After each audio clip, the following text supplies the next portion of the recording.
کے نزدیک دل کا زندہ ہونا کیا ہے؟ جس دل کے اندر اللہ کا قرآن آ جائے اسے کہتے ہیں دل کا زندہ ہونا۔ اور پھر میرے نبی پاک صلی اللہ علیہ وسلم فرماتے ہیں لِكُلِّ شَيْءٍ طَرِيقٌ، ہر چیز کا ایک رستہ ہے۔ اس حال کے اندر آنے کے لیے یہ دروازہ اس کا رستہ ہے۔ داتا صاحب آپ کو جانے کا اتفاق ہو تو آپ کو دروازے سے جانا پڑے گا، وہ رستہ وہ دروازہ داتا صاحب کی چوکھٹ پہ پہنچنے کا رستہ ہے۔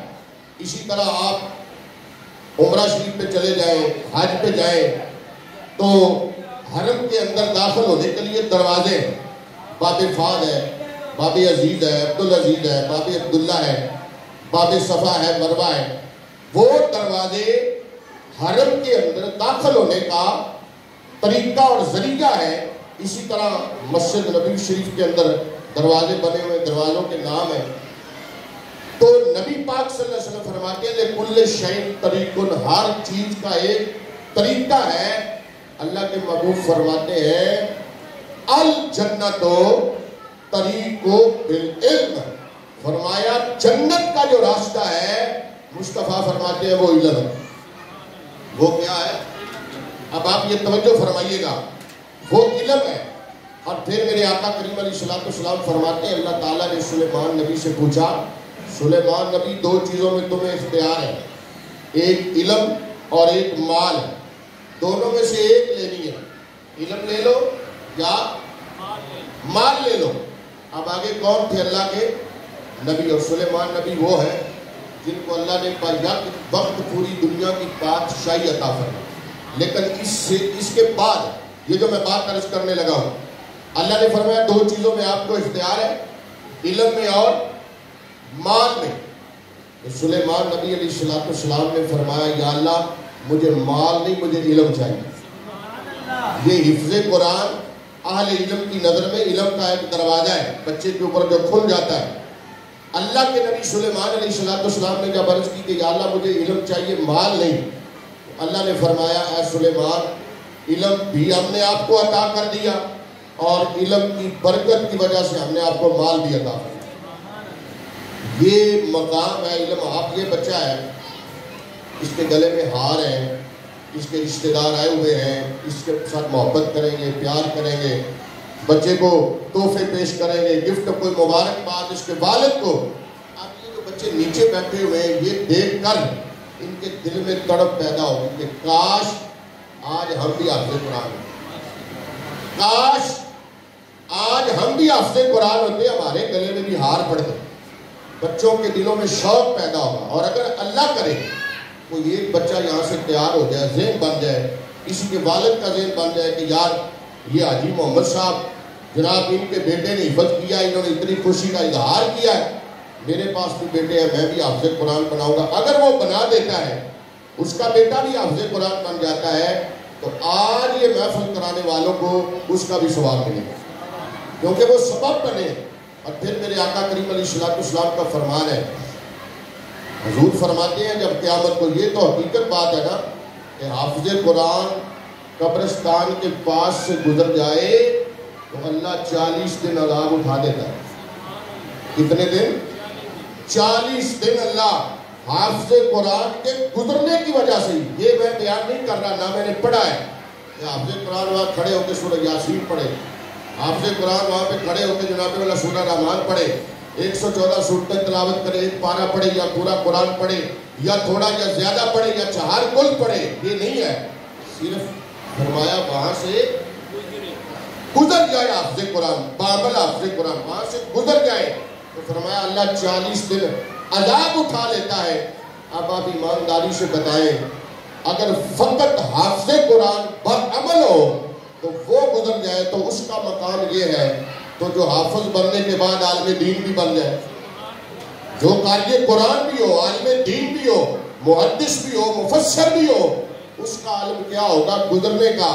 اگر گزرنے کا عالم یہ ہے تو جس قبرستان کے اندر حافظ قرآن عالم دین کی قبر ہو، مزار ہو، اس قبرستان کا عالم کیا ہے؟ میں دیکھ رہا ہوں جن کی توجہ ہے، دعا ان کے لیے کر رہا ہوں جو توجہ سے بیٹھے ہوئے۔ میرے نبی پاک صلی اللہ علیہ وسلم یہ حدیث مبارکہ ہمیں اکثر لوگوں کو یاد ہے نبی پاک صلی اللہ علیہ وسلم نے فرمایا حافظ قرآن اپنی کتنی پشتیں بخشوائے گا؟ 10 پشتیں. حدیث مبارکہ میں آتا ہے 10 پشتیں حافظ قرآن. اللہ تعالیٰ بڑا رحیم ہے، وہ اس سے زیادہ بھی کر سکتا ہے، اس سے اور بھی زیادہ ہو سکتی ہے. 10 پشتیں حافظ قرآن بخشوائے گا. کیسے؟ میرے نبی پاک فرماتے ہیں قیامت کا دن ہوگا، حافظ قرآن کے والدین کے سروں پر نورانی تاج رکھے جائیں گے، اور ان نورانی تاج جو ہوں گے نا، ان کی روشنی میرے نبی پاک صلی اللہ علیہ وسلم فرماتے ہیں کہ ضوء الشمس ضد ضوء الشمس ہے، سورج کی روشنی سے زیادہ ہوگی. کس سے؟ آپ میں سے کوئی بندہ ایسا جو یہ بتائے کہ سورج کی روشنی کتنی ہے.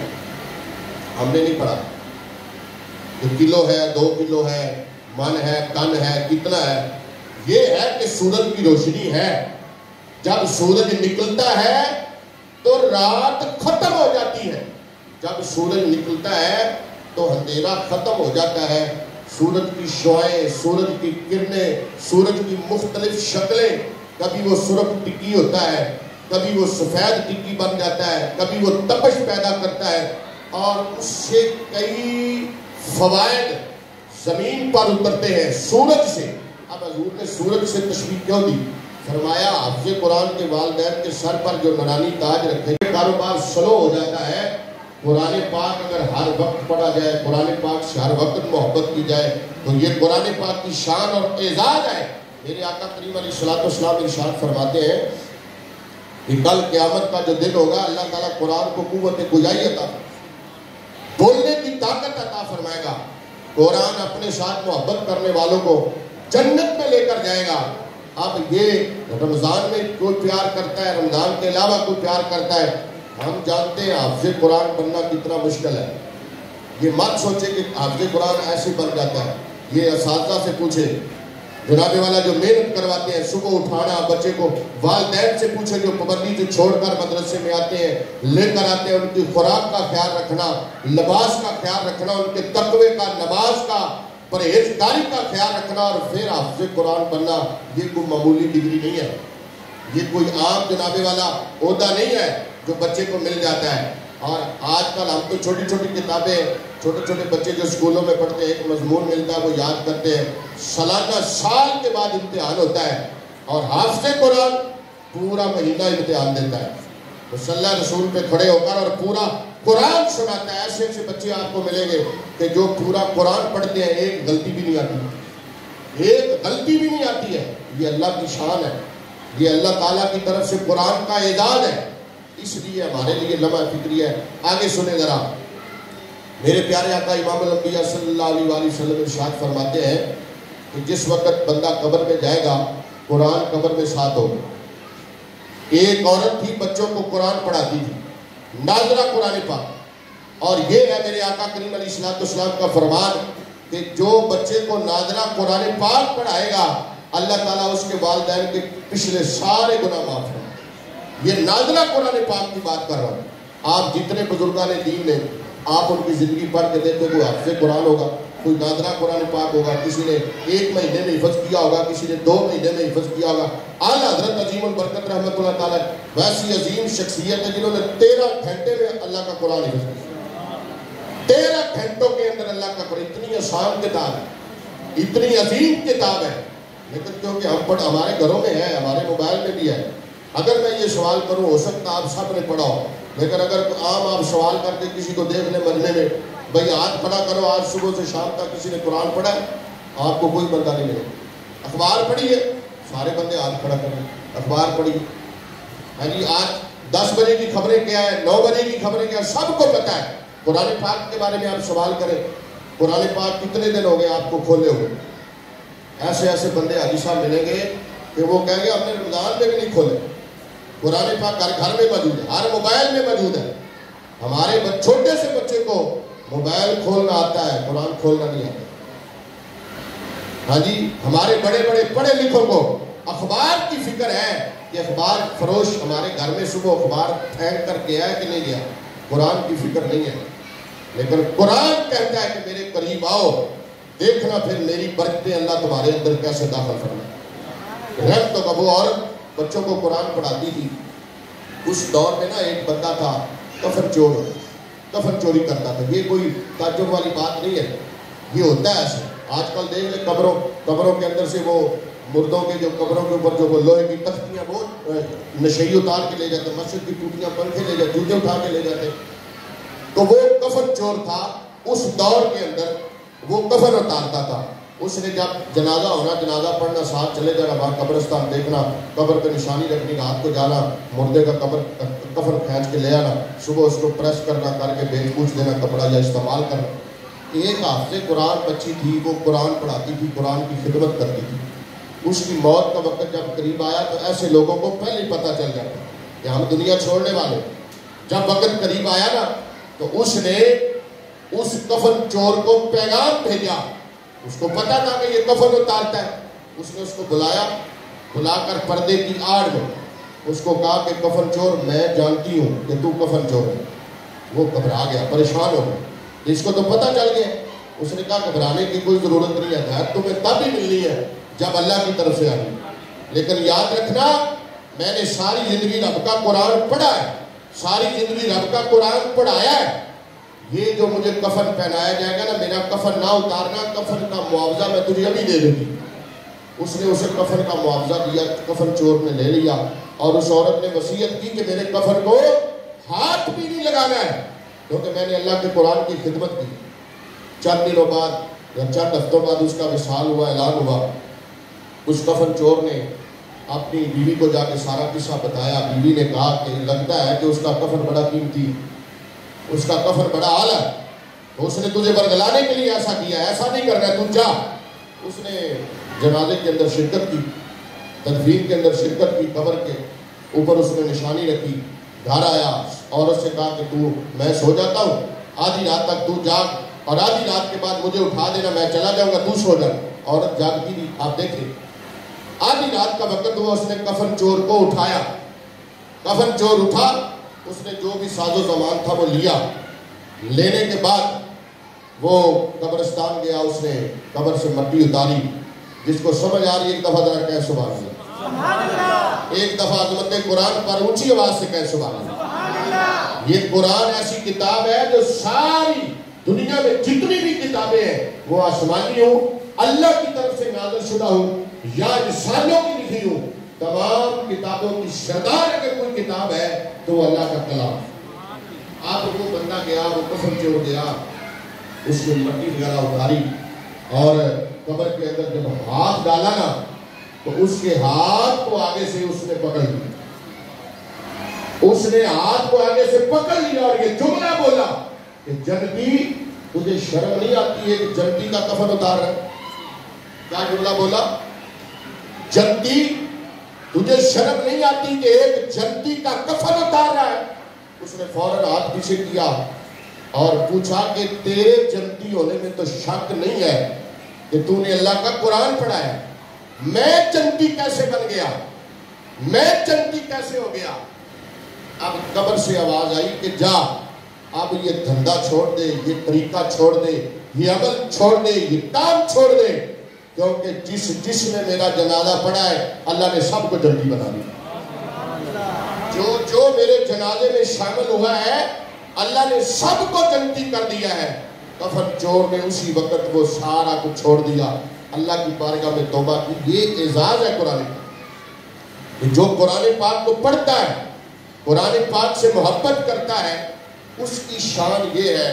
اب آپ ایمانداری سے بتائیں کہ نبی پاک صلی اللہ علیہ وآلہ وسلم, آپ سب یقینی طور پہ حضور سے محبت کرنے والے ہیں. میں قرآن پڑھ کر حفظ کر عمل کروں, بیٹا ابراہیم جو ہے یہ آگے چل کر قرآن مزید پڑھے, عالم بنے, اس کا یہ مقام ہے, میرا یہ مقام ہے. برادر مکرم حافظ محمد یعقوب اتاری صاحب, ان کا اگر یہ مقام ہے تو آپ اندازہ کریں جو صاحب قرآن ہے, پورا قرآن جس کی نعت ہے وہ مصطفیٰ کیا مقام رکھتے ہیں, میرے اس آقا کی کیا شان ہوگی. اور پھر آپ دیکھیں اگر ہمارے والدین کے سروں پر نورانی تاج رکھے جائیں گے تو مصطفیٰ کے والدین کا کیا مقام ہوگا, سرکار کے والدین کی کیا شان ہوگی. وہ قرآن پاک ہے جس کو اللہ نے نازل کیا ہے, یہ وہ قرآن پاک ہے جس کو تمام فرشتوں کے سردار لے کر آئے ہیں, یہ وہ قرآن پاک ہے جو تمام نبیوں کے سردار کے قلب عطر پر نازل ہوا ہے. یہ وہ قرآن پاک ہے جو مکے میں آیا, مدینے میں آیا, جہاں جہاں میرے مصطفیٰ تھے وہاں وہاں اس قرآن پاک کا نزول ہوا. یہ وہ قرآن پاک ہے جو شب قدر میں نازل ہوا, ماہ رمضان میں نازل ہوا ہے. اس کا ایک ایک حرف پڑھنے سے نبی پاک فرماتے ہیں 10 نیکیاں ملتی ہیں. جس کو دیکھنا ثواب ہے, جس کو پڑھنا ثواب ہے, جس کو باوضو ہاتھ لگانا ثواب ہے. یہ وہ عظیم کتاب ہے کہ جس کی ایک آیت سبحان اللہ لیسرا بعبدہ, ایک آیت کی تصدیق کرنے سے ابو بکر صدیق اکبر بنے. یہ وہ قرآن پاک ہے کہ جس کو سن کر اپنی بہن فاطمہ سے حضرت عمر فاروق کی آنکھوں سے آنسو جاری ہو گئے تھے. یہ وہ قرآن پاک ہے کہ جس کے اوپر حضرت عثمان غنی کے خون کے قطرات گرے تھے. یہ وہ قرآن پاک ہے کہ جس کو ایک رکعت میں قدم رکھے دوسری میں رکھنے سے پہلے مولا علی ختم فرما دیتے. یہ وہ قرآن پاک ہے جس کی تلاوت بلال حبشی نے کعبے کی چھت پر چڑھ کر کی ہے. یہ وہ قرآن پاک ہے جس کو سہیب روم سے سیکھنے کے لیے مدینے میں آئے تھے. یہ وہ قرآن پاک ہے جس کو سیکھنے کے لیے سلمان فارس سے مدینے آئے تھے. یہ وہ قرآن پاک ہے, حضرات توجہ چاہوں گا, یہ وہ قرآن پاک ہے کہ جس کو سیدہ فاطمہ اپنے بچوں کو سلاتے ہوئے بھی پڑھتی ہیں, چکی چلاتے ہوئے بھی پڑھتی ہیں. یہ وہ قرآن پاک ہے جس کو میرے حسین نے مدینے کو جب چھوڑا تو اس کو پڑھتے ہوئے چھوڑا, مکے کو چھوڑا تو پڑھتے ہوئے چھوڑا. جب 2 محرم کو میدان کربلا میں پہنچے تو حسین نے یہی قرآن پاک پڑھا. جب 7 محرم کو پانی بند ہوا تو حسین نے یہی قرآن پاک پڑھا. جب نماز کے لیے آپ سجدے میں گئے تو گردن جب جدا کی گئی تو پھر بھی یہی قرآن پاک حسین پڑھ رہے تھے. جب نیزے پہ سر حسین تھا تو پھر بھی یہی قرآن پاک پڑھ رہے تھے. یار آج ہمارے سر سلامت ہیں, ہم پھر بھی قرآن نہیں پڑھتے. آج ہمارے بچے سلامت ہیں, ہم پھر بھی بچوں کو حافظ قرآن نہیں بناتے. اور پھر یہ وہ قرآن پاک ہے جس کو اعلیٰ حضرت نے 13 گھنٹوں میں حفظ کیا تھا. 13 گھنٹوں کے اندر حفظ کیا تھا. کئی اعزازات ہیں, کئی عظمتیں اور شانیں ہیں قرآن پاک کے حوالے سے. آخری بات اشارتاً عرض کرنا چاہوں گا, اور جتنی مبارک دی جائے اس بچے کو, اس بچے کے والدین کو, اتنی کم ہے. حضرت سیدنا فاروق اعظم نے ایک سورہ بقرہ جو ہے نا وہ پڑھی تھی, صرف ایک سورہ بقرہ, قرآن پاک کی سب سے بڑی سورہ. اونٹ ذبح کیے تھے حاجی صاحب خوشی میں, اونٹ ذبح کیے تھے اور اعلان کیا تھا کہ اہل مدینہ آ جاؤ. حضرت سیدنا عمر فاروق نے رب کے قرآن کی ایک سورہ یاد کی ہے, پڑھی ہے, اور مجھے اتنی خوشی ہے کہ میری طرف سے سب کو دعوت ہے, جو آنا چاہے آ جائے. ایک سورہ پر اگر اتنی خوشی ہے تو جو بچہ پورا قرآن پڑھے ہے. یہ صرف اور صرف آپ کو بلانے کا مقصد یہی ہے کہ ہم کو فخر اور تکبر اور غرور نہیں کر رہے, اللہ کی اس نعمت پر اظہار تشکر کر رہے ہیں کہ اللہ نے ہمیں یہ اعزاز دیا, شان دی کہ اللہ تعالیٰ کی عطا سے ہمارا بیٹا حافظ قرآن پڑھا اور اللہ کے قرآن کو اپنے سینے میں رکھا. اس وجہ سے ہم اکثر یہ دعوت فکر دیتے رہتے ہیں. قرآن پاک میں تو یہ ساری چیزیں موجود ہیں. نبی پاک فرماتے ہیں 4 بنو 5واں نہ بنو. کیا کرو؟ 4 بنو 5واں نہ بنو. یا عالم دین بنو, علم سیکھنے والے بنو, یا سکھانے والے بنو, یا ان کے پاس بیٹھنے والے بنو, یا ان سے محبت کرنے والے بنو. 4 بنو, یا علم سیکھنے والے, یا سکھانے والے, یا ان کے پاس بیٹھنے والے, یا ان سے محبت کرنے والے. 5ویں چیز نہ بنو, اگر بنو گے تو ہلاک ہو جاؤ. یہ میرے نبی کا فرمان. اور حضور فرماتے ہیں ادبوا اولادکم ثلاثۃ خصال, اپنی اولاد کو 3 چیزیں سکھاؤ. آج ہم کیا سکھا رہے ہیں؟